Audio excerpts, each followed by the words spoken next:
आज हम आदर्श बदला यह कहानी देखने वाले हैं, जिसके लेखक है सुदर्शन जी। कहानी है, कहानी विधा मनुष्य का मनोरंजन करती है या पठन काम करने वाले, वाचन काम करने वाले व्यक्ति का हमेशा मनोरंजन करती है। सुदर्शन जी की ये जो आदर्श बदला कहानी है, यह सचमुच मनुष्य को एक नेक सीख देने वाली कहानी है कि मनुष्य को अपना अहंकार दूर रखकर हर एक मनुष्य के साथ नीति से, प्रेम से व्यवहार करना चाहिए। यह सीख देती है। इस कहानी में अकबर बादशाह के ज़माने का माहौल है, वातावरण है। उस ज़माने में अकबर बादशाह की तूती बोला करती थी, यानी कि वह जैसा कहता था वैसा होता था। अकबर बादशाह के दरबार में आपको मालूम है, इतिहास में आपने देखा है, पढ़ा है कि 9 रत्न थे, कि उन 9 रत्नों में से तानसेन नाम का भी एक रत्न था कि जो मशहूर रागी था, संगीतज्ञ था। उस जमाने की यह बात है। अकबर बादशाह ने अपने इलाके में, यानी कि अकबर बादशाह के आगरे में एक नियम बनवाया था कि तानसेन के अलावा जो भी कोई इस आगरे में गाएगा उसे मृत्युदंड दिया जाएगा। इसी कारण आगरे में कोई भी संगीत गाता नहीं था।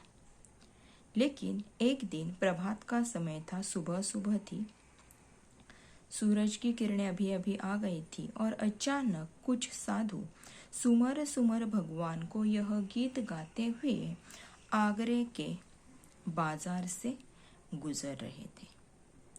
वे अज्ञान थे कि गाना गाना यहाँ पर अपराध है। इसीलिए वे गाना गाते हुए बाजार से आ रहे थे। सन्यासी थे, उन्होंने संसार को त्यागा था, इसीलिए किसी की कोई परवाह उन्हें नहीं थी। कोई ऊंचे स्वर में गा रहा था, कोई गुनगुना रहा था, कोई भी ताल नहीं था। अपने ही मगन में वे कुछ गाना गाते हुए आगे आगे बढ़ रहे थे कि अचानक अकबर बादशाह के सिपाही आगे आते हैं और हथकड़ियां पहनाकर उन्हें दरबार में ले जाते हैं। उन्हें मालूम नहीं था, लेकिन फिर भी अपराध उन्होंने किया था और अज्ञान भी एक अपराध है। इसीलिए उन सभी साधुओं को मृत्युदंड तानसेन दिलवाता है। लेकिन एक साधु के साथ 10 वर्ष का बच्चा था, उसकी कोई गलती नहीं है, उसका कोई दोष नहीं है, वह क्षमा के योग्य है। यह समझकर तानसेन ने इस बच्चे को छोड़ दिया। बच्चा आगरे के बाजार से निकल पड़ा, जंगल की ओर वह चला गया जहां पर उसकी अपनी कुटिया थी। जोर जोर से रो रहा था बच्चा, कुछ सुध-बुध नहीं थी। उसके बाबा को छीन लिया था। इस आगरे ने उसे क्या दिया था? आगरे की बहुत सारी कुछ तारीफें उन्होंने सुनी थी, लेकिन इस आगरे ने उसका बाबा छीन लिया था। इसीलिए बेचारा बहुत जोर जोर से रो रहा था। उसके साथ कोई नहीं था, तड़प रहा था। वह कह रहा था कि बाबा, तुम ही कहते थे कि इस संसार में बहुत दलदले हैं, अब इस संसार में मुझे इन दलदलों से कौन बचाएगा? तभी बाबा हरिदास नाम का एक साधु वहां पर आ जाता है और इस बच्चे के कुटिया में चला जाता है। बच्चे को रोता हुआ देखकर बाबा हरिदास बच्चे को कहता है कि बेटा, शांति शांति। हरिदास के चरणों से बाबा यह लड़का बच्चा लिपट जाता है, रोता है, जोर जोर से रोता है कि बाबा, मेरे साथ अन्याय हुआ है, महाराज मुझ पर वज्र गिरा है, मैं क्या करूं? बाबा कहते हैं कि बेटा, शांति शांति। बच्चा कहता है, तानसेन ने मुझे तबाह कर दिया है, इस संसार को से मुझे सूना कर दिया है। हरिदास कहता है कि शांति शांति। बैजू ने हरिदास के चरणों से लिपटा और कहा कि बाबा, शांति चली गई है, अब मुझे प्रतिकार की प्यास है, बदले की आस है, मेरी प्यास बुझाइए। हरिदास ने कहा कि बेटा, शांति शांति। अब क्या करे समझ में नहीं आ रहा था। बच्चा जोर जोर से रोता ही जा रहा था। सो हरिदास ने बच्चे को कहा कि मैं तुझे वह हथियार दूंगा जिससे तू अपने पिता के मौत का बदला ले सकेगा। बैजू हैरान हुआ, खुश हुआ, उछल पड़ा। उसने कहा कि बाबा, तुमने मुझे खरीद लिया है, अब मैं आपका सेवक हूँ। हरिदास ने कहा, मगर तुम्हें इसके लिए 12 वर्ष तक तपस्या करनी पड़ेगी। बैजू ने कहा कि 12 बरस क्या, 12 जीवन तपस्या करने को मैं तैयार हूँ, लेकिन मुझे यह हथियार दे दो।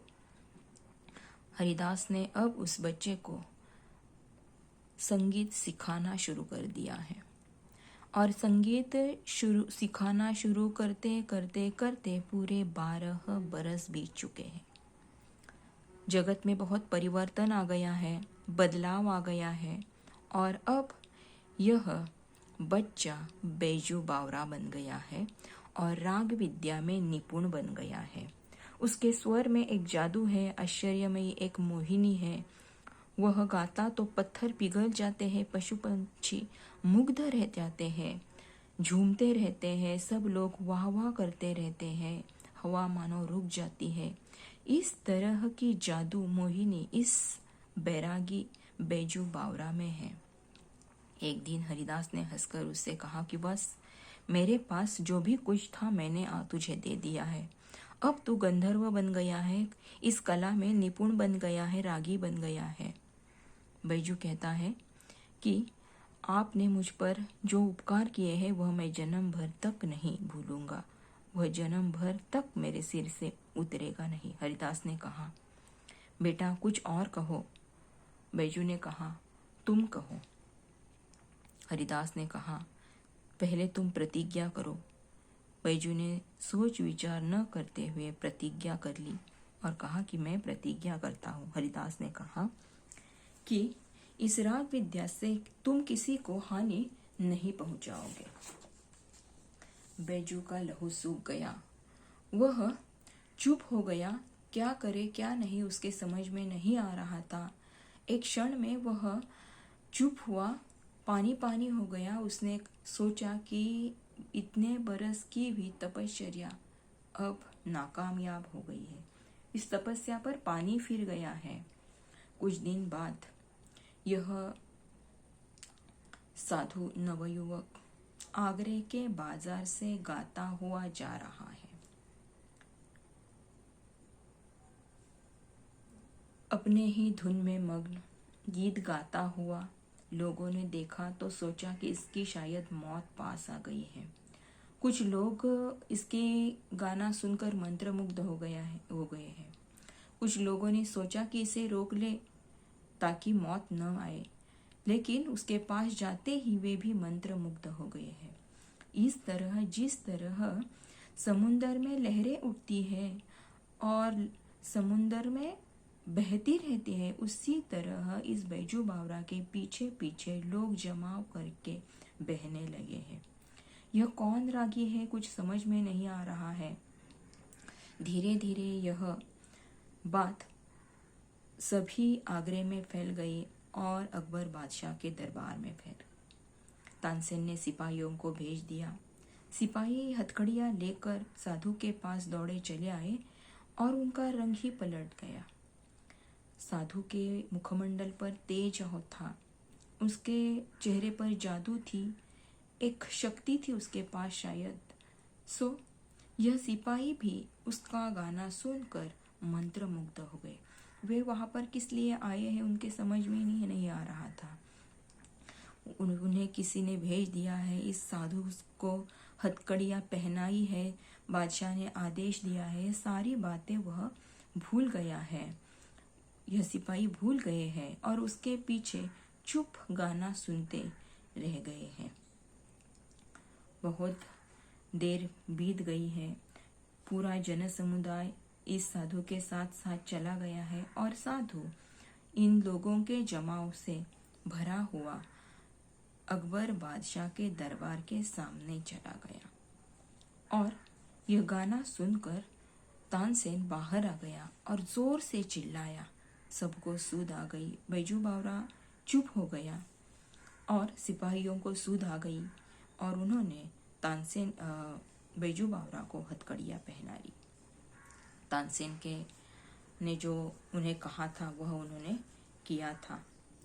और तब तानसेन ने कहा, यहाँ पर मरने के लिए आए हो क्या? नवयुवक ने मुस्कुराते हुए कहा कि मैं गान विद्या पर आपसे चर्चा करना चाहता हूँ। तानसेन ने लापरवाही से उत्तर दिया, लेकिन मेरे नियम तुम जानते हो, बहुत कड़े हैं। मेरे दिल में दया बिल्कुल नहीं है। मेरी आंखें दूसरों की मौत देखने के लिए तैयार रहती है। नवयुवक ने कहा, मेरे दिल में जीवन का किसी भी प्रकार का मोह नहीं है। मैं मरने के लिए हर समय तैयार हूँ। अब बैजू कहता है कि मुझे तुमसे इस गान विद्या पर, संगीत पर कुछ प्रश्न पूछने हैं। तानसेन ने हाँ कहा। दूसरे दिन सुबह इनकी दोनों की प्रतियोगिता निश्चित हो गई। दूसरे दिन सुबह हो गई। लोगों में बहुत उत्साह था कि यह कितना सुंदर रागी, यहाँ पर विद्वान आया है और यह जरूर कुछ बदलाव आएगा। सब लोगों को यह बैजू बावरा बहुत पसंद था और इसीलिए सब लोग खुश थे। सभी प्रतियोगिता की तैयारी या उसका कोई निर्णय सुनने के लिए उतावले थे। सूरज निकला। सभी लोग गांव आगरे के शहर से, गांव से, हर एक व्यक्ति, हर एक घर से यह स्पर्धा देखने के लिए आ पड़े हैं। अकबर बादशाह दरबार में आया है और अपने सिंहासन पर बैठा है। पास ही तानसेन बैठा है और बैजू बावरा भी बैठा है। लोग बहुत खुश हैं। बैजू बावरा पर बेहद ही खुश है। वह यह प्रतिस्पर्धा देखने के लिए बहुत उतावले हैं। दोनों की प्रतियोगिता शुरू हो गई। पहले तानसेन ने कुछ संगीत पर, राग विद्या पर प्रश्न पूछे और इन प्रश्नों के सारे उत्तर बैजू बावरा ने बहुत नेकी से दे दी। फिर बैजू बावरा ने संगीत बोलना बजाना शुरू कर दिया और उसका संगीत सुनकर जंगल से सचमुच हिरन आ गए। बैजू बावरा ने अपने गले से फूलों की माला निकालकर इन हिरनों के गले में डाल दी और जब उसका गाना बंद हुआ तो हिरनों को भी अपनी सुध आई और वे जंगल के लिए रवाना हो गए। फिर कुछ देर बाद बैजू ने कहा कि तानसेन, मेरी फूल मालाएं मुझे वापस दे दो। तानसेन ने कहा, ठीक है, कोई बात नहीं है। और फिर तानसेन ने सितार बजाना शुरू कर दिया और ऐसी ही उसने सितार बजाई, ऐसी एकाग्रता से सितार बजाई कि जीवन में कभी भी उन्होंने ऐसी सितार नहीं बजाई थी। पसीना पसीना हो गया था। तन मन धन की उसे सुध नहीं रह गई थी। सितार के बिना उसे संसार में कुछ नहीं ऐसा लग रहा था। लेकिन किसी भी प्रकार कोई भी हिरन न कोई प्राणी वहां पर आया था। फिर उसे अपनी मृत्यु सामने आई हुई नजर आई। घबराया और उसने कहा कि ऐसा हो ही नहीं सकता, वे हिरन तो ऐसे ही आ गए थे।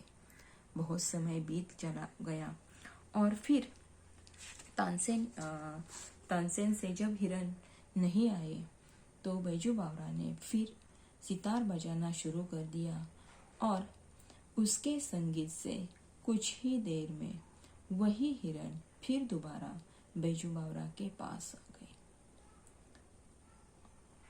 जिन हिरनों के गले में फूल मालाएं थी। लोग वाह वाह करने लगे, सोचने लगे कि कहाँ जुगनू और कहाँ सूरज। सूरज की और जुगनू की बराबरी ही नहीं हो सकती। इस तरह की चर्चाएं सभी लोगों में होने लगी है।